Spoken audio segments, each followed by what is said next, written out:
Salut tout le monde, dans notre hors-série spéciale Disney, on vous a fait découvrir quelques bouts de notre interview de Thébault, le papa de Captain Biceps. Vous vouliez en découvrir un peu plus sur l'auteur, ça tombe bien, aujourd'hui on vous présente l'interview en entier. Il nous parle d'abord de la jeunesse de Mickey, son album qu'il a fait dans la collection, puis de Captain Biceps et de ses influences en général. C'est parti! Bonjour Thébault. Bonjour. Alors on est là aujourd'hui pour discuter de la jeunesse de Mickey. Ouais. Est-ce que tu peux me raconter un peu qu'est-ce que c'est que cet album? Qu'est-ce que c'est que cet album? En fait, je reprends le personnage de Mickey. J'ai repris le personnage de Mickey que j'aimais dans les dessins animés, les tout premiers dessins animés des années 30. Et j'ai inventé un nouveau personnage qui est Mickey vieux, donc c'est Pépé Mickey. Et il raconte ses histoires de jeunesse à son arrière-petit-neveu qui s'appelle Norbert. Et puis en fait, le Norbert intervient des fois dans le récit parce que des fois Pépé Mickey il a des trous de mémoire ou alors il arrange à sa sauce l'histoire. Et donc je me suis amusé avec ça, avec des histoires d'aventure et puis des histoires un peu plus des rapports entre un arrière-grand-oncle et puis son arrière-petit-neveu. Donc c'était les rapports que j'avais avec ma grand-mère en fait, qui me racontait ces histoires de jeunesse, qui a été née en 1909. Et pareil, elle me racontait plein de petites anecdotes. Puis en fait, moi j'intervenais et on se marrait tous les deux. Et donc je retrouve un peu ce rapport-là dans mon album, quoi. Ça s'inscrit dans un projet de collaboration entre Glénat et Disney. Oui. Donc qu'est-ce qui t'a donné envie, toi, de participer à ce projet-là? Alors c'est mon éditeur qui m'a donné envie de le faire parce qu'en fait, à la base, moi je devais faire un autre projet, j'avais d'autres boulots en fait. Et comme il m'a proposé, il a dit voilà, Disney m'a laissé un peu les clés de la maison, on a un peu les jouets qui sont dedans. Et puis voilà, il me dit tu peux prendre n'importe quel personnage de chez Disney, Donald plutôt, et tu peux faire un bouquin du nombre de pages que tu veux, au format que tu veux, et tu racontes ce que tu veux avec. Et moi j'ai dit non mais moi j'aimais bien Mickey mais c'est tout, enfin c'est pas mon truc. Et j'étais ultra fan, moi c'était en BD, c'était de Fantomiald, c'était Donald en super-héros. Et en fait je me suis dit bon, j'avais d'autres trucs à faire, je vais quand même essayer de me faire plaisir, je vais essayer. Et je suis rentré chez moi, j'ai essayé de dessiner le Donald à ma façon et de mémoire. Et en fait, j'ai pas réussi à le dessiner, quoi. Donc du coup, je me dis, tant mieux, je vais passer à autre chose, je vais faire mon autre projet. Et puis, je me suis dit, tiens, je vais essayer pour me marrer de faire un Mickey. Et là, le Mickey, je l'ai tout de suite en main, à mon style et tout. Et je me suis dit, ce serait tellement simple de faire un album de Mickey et tout. Allez, je vais le faire, ça va me prendre 2 mois de ma vie. Et puis, voilà, c'est parti comme ça. Et puis en fait ça m'a pris 18 mois, ça m'a pris beaucoup plus de temps que prévu. Je me suis rendu compte que le Mickey je ne l'avais pas en main. Donc j'ai dû apprendre à dessiner pendant 2 mois pour l'avoir vraiment à ma façon. Et petit à petit en écrivant, en dessinant, je me suis rendu compte que j'avais beaucoup de souvenirs de jeunesse avec Mickey, avec ce personnage-là. Je suis super heureux que Jacques Glénat m'ait proposé ce plan, ce projet. Parce que quand il me l'a proposé, il n'y avait que Loisel et Causet qui avaient déjà accepté.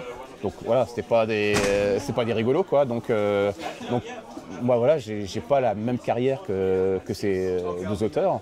Donc j'étais assez flatté aussi qu'on quand même me cherchait quoi. Donc voilà, donc il y avait toutes ces choses là. Donc je suis parti dans l'aventure. Et puis c'était vraiment agréable parce que on est devenu une petite équipe, une petite famille, la famille Mickey, avec Causet, Loisel et puis Caramidas et Trondheim qu'on en fait un aussi. Et voilà, donc on s'est un peu soutenu dans ce projet, dans cette expérience, quoi. Et du coup, tu me dis que Glénat est venu te voir et t'a dit ta carte blanche sur le projet. Donc finalement, t'as pas eu de barrière ni de Glénat ni de Disney? Pas au début. Au début, je suis parti. Moi, je me suis dit bon, de toute façon, je vais pas faire une parodie, quoi. C'est pas le but. Moi, je voulais aussi que les fans de Mickey s'y retrouvent et que les enfants qui lisent Mickey dans le journal Mickey, voilà, se disent pas c'est quoi ce Mickey poitent barré, quoi. Mais je voulais que ce soit ma sauce au niveau du dessin et du scénario. Et moi, je me suis basé vraiment sur les dessins animés des années 30 que j'adorais quand j'étais gamin et que j'adore encore maintenant, quoi. Et donc j'ai dit, bon voilà, dans les années 30, en fait, Mickey il était assez dynamique. Si Patibulaire venait trop lui chatouiller les oreilles, il lui rentrait dans le lard, quoi. Donc je suis parti là-dedans. Et sauf que voilà, petit à petit, Disney a commencé à intervenir. Et puis ils ont commencé à dire, attendez, il y a des trucs qu'il ne faut pas faire, qu'on ne peut plus faire maintenant avec Mickey, quoi. Comme par exemple, Patibulaire ne fume plus de cigares. Donc voilà, donc il y a des trucs qui ont été censurés, ou pareil des mots, genre Mickey donne un coup de pied aux fesses à Patibulaire, ça j'ai le droit de le dessiner, mais je ne peux pas le mettre dans une bulle, je vais te donner un coup de pied dans les fesses, quoi. Donc voilà, donc c'est que des titres comme ça. Et donc voilà, donc moi j'ai eu pratiquement 78 retouches sur mon album. J'avais les copains qui commençaient à dire Trondheim et tout, oh, on a 4 retouches à faire. Moi j'ai dit 78 quoi, j'avais un mail comme ça, je fais, ah. Et voilà, mais petit à petit on a réussi aussi à. Ils ont commencé à avoir confiance, les gens de chez Disney. Et le coup du cigare, j'ai pu le replacer comme dans une histoire, parce que le cigare était important dans cette histoire-là. Et bah, il y a pareil, les gens de chez Glénat commencent à avoir peur, parce qu'il y a une histoire qui se passe dans la Première Guerre mondiale, et il y a Patibulaire qui est habillé en allemand avec le casque à pointe. Et on m'a dit, ah, non, le casque à pointe, enlève-le tout de suite, parce qu'ils vont te censurer, quoi. Et puis en fait, non, ils ont accepté. Après, on m'a dit, Mickey vieux, sur la couverture, ça risque pas de passer, parce qu'il y a des trucs qu'on peut faire dans un album, on ne peut pas faire sur la couverture, quoi. Et ben c'est quand même passé. Enfin voilà, il y a plein de choses. Quoi. Même à un moment donné, les gens de chez Disney avaient peur, alors que les gens de chez Disney disaient non, c'est bon, voilà. Et j'ai cru mal comprendre, mais tu m'as dit que tu as été plus censuré que Trondheim. Oui.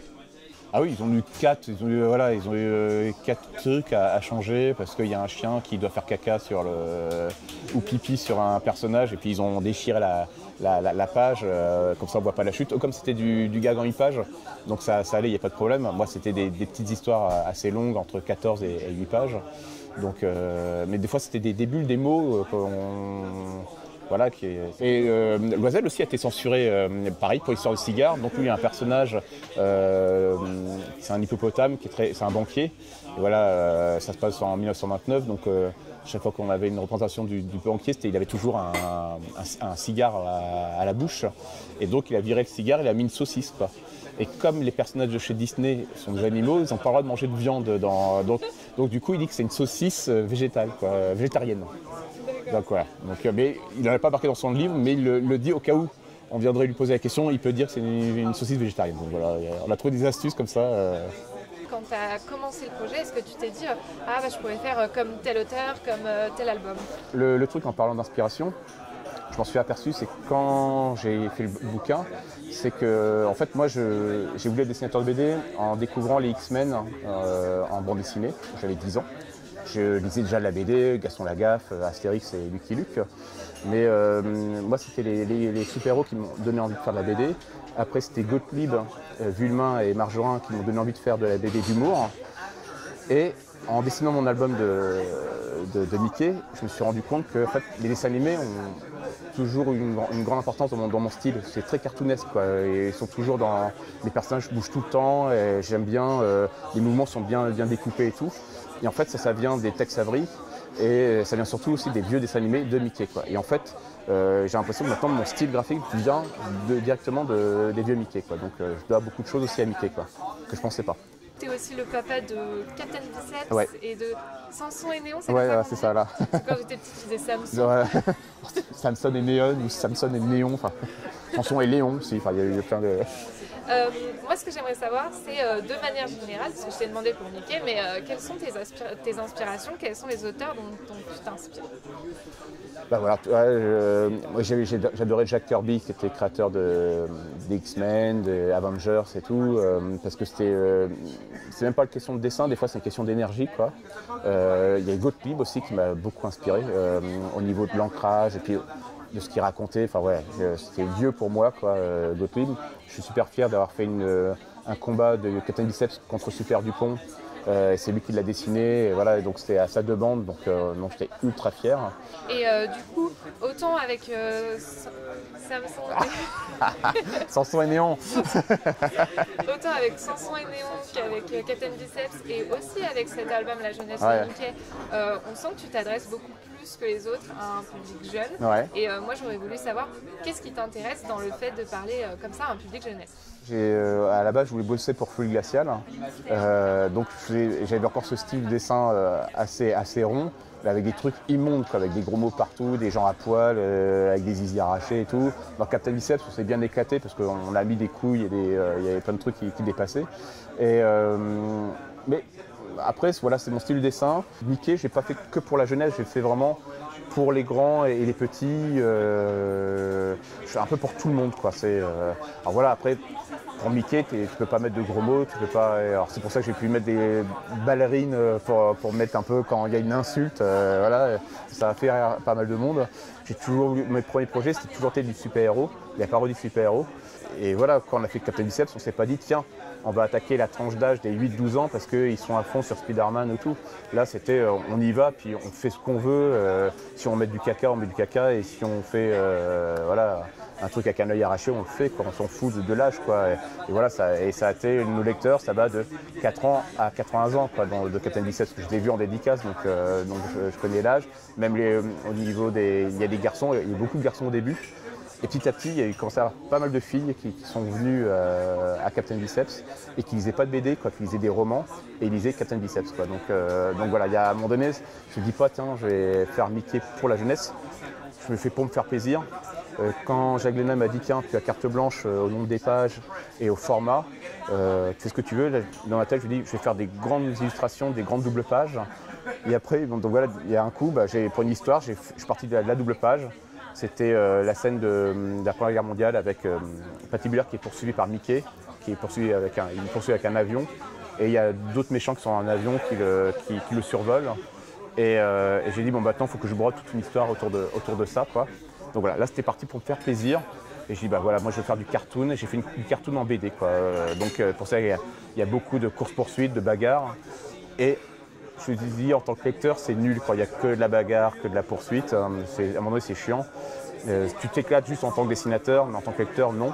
C'est pour ça que j'ai mis Pépé Mickey avec Norbert pour qu'il y ait un peu de dialogue et puis un autre style d'humour, quoi. Que ce soit pas du gag visuel, là, c'est plutôt du gag avec les dialogues, quoi. On sent que tu t'es fait plaisir. Enfin, je trouve que notamment Captain Biceps, c'est finalement un style assez simple. Ouais. Alors que là, tu as fait des grosses doubles pages. Oui. Et ça m'a un peu surprise de te retrouver là-dedans. Ouais. C'est vrai qu'au début, Captain Biceps, c'était des combats, quoi. Donc on est parti sur les combats, donc il y avait juste les deux personnages qui se mettaient sur la gueule. Et il n'y avait pas de décor, voilà. Et puis c'était comme une rubrique à la base, c'était une rubrique dans le magazine Show. Et on avait un Le saviez-vous avec les origines des personnages et tout. Et donc il n'y avait pas la place pour les décors, pour la mise en... J'avais toujours un manque avec ça. Moi j'ai envie de faire des petits décors, de mettre ma caméra, de faire des plongées contre plongées. Donc j'ai commencé à le faire un peu après dans les derniers albums de Captain Biceps. Mais Captain Biceps, il est chiant en fait à dessiner parce qu'il est super musclé, il a une toute petite tête. Donc quand tu le vois de loin, on ne voit pas les expressions parce qu'il a une trop petite tête. Et quand on fait trop près, ça fait bizarre, il y a des gros muscles partout. Et quand voilà, j'ai eu en main Mickey est tout petit et donc j'avais de la place dans mes cases. Et là je me suis dit je vais m'éclater à faire du décor. Donc j'ai passé beaucoup de temps à retravailler mes décors, à trouver un style qui aille avec mon Mickey pour faire les décors, les tabourets, une cafetière. Et puis pareil, j'allais sur internet pour choper des photos qui se passent pendant la Première Guerre mondiale, pendant la Prohibition, pendant le western. Et j'ai travaillé à fond comme un studio de dessin animé en fait, où tu as des mecs qui bossent sur le scénario, puis d'autres qui vont bosser juste sur les décors. Moi j'ai fait ça tout seul. Et puis après j'ai tout mis en place et là je me suis dit bon, maintenant je vais m'éclater en tant qu'illustrateur à faire ces grandes doubles pages et j'en mets plein la vue à tout le monde, quoi. C'était un peu ça, je me fais plaisir, mais à un moment donné j'en mets plein la gueule à mes copains, à mes collègues dessinateurs, parce que des fois on se fait ça, c'est quand on voit les albums des autres, tu fais c'est merveilleux et tout, donc tu leur dis, donc c'est toujours agréable. Mais t'as envie aussi qu'on te le dise, quoi. Donc voilà. Alors, une dernière question un peu plus générale qu'on pose souvent quand on rencontre des auteurs, c'est quel a été ton dernier coup de cœur BD? Il y a Daniel Close que j'ai adoré. J'adore Daniel Close. Je sais pas si tu connais un peu, non? Pas du tout. C'est un Américain, c'est assez barré, quoi. Il y a, les premiers, ça faisait penser un peu à David Lynch, quoi. C'est chez Cornelius. Merde, si je dis pas un de mes copains, mes potes auteurs. Personne te complimentera sur la jeunesse. Voilà. Non, Daniel Close, quoi, parce que ça m'a mis. J'étais content de le retrouver, quoi. J'adore faut que tu le lises, quoi, c'est vachement bien. Alors graphiquement, c'est pas mon truc, mais parce qu'il a un dessin assez froid, mais ça marche bien avec ce qu'il raconte. Et non, c'est très vite barré. Ça peut être des fois. Pas dire malsain, mais des fois tu dis c'est étrange, c'est pas normal. Un peu comme des fois dans les films David Lynch, où à un moment tu dis merde, j'ai mon micro qui tombe dans mon nombril là. Allez, je pars comme ça. Allez. Faudra nettoyer le micro, hein, parce que là, je pense que c'est... Tu disais que c'était des choses un peu bizarres comme dans Ouais, les mais à un moment donné, on voit des personnages normaux qui ont une vie normale, et puis à un moment donné, il y a un truc qui se passe et c'est complètement barré, et des fois, t'es pas à l'aise, et c'est super agréable de lire ça, quoi, des trucs où le mec arrive à te mettre mal à l'aise ou pas. Enfin, il y a des trucs vraiment... non, c'est un peu inracontable, quoi, comme un film David Lynch, quoi. En plus, je connais un petit peu l'éditeur de Cornelius. Je pense qu'il va me pourrir parce que je vends super mal son bouquin, je pense. Donc voilà. Et il est nominé, je crois, au Grand Prix, hein, je crois. Donc prix du meilleur album, je crois, cet album. Et je me rappelle plus le nom du bouquin. Ouais, c'est Patience. Ouais, merci. Ah, t'es bien, on va te garder. C'est super. Bah, merci beaucoup. Merci. C'est beau.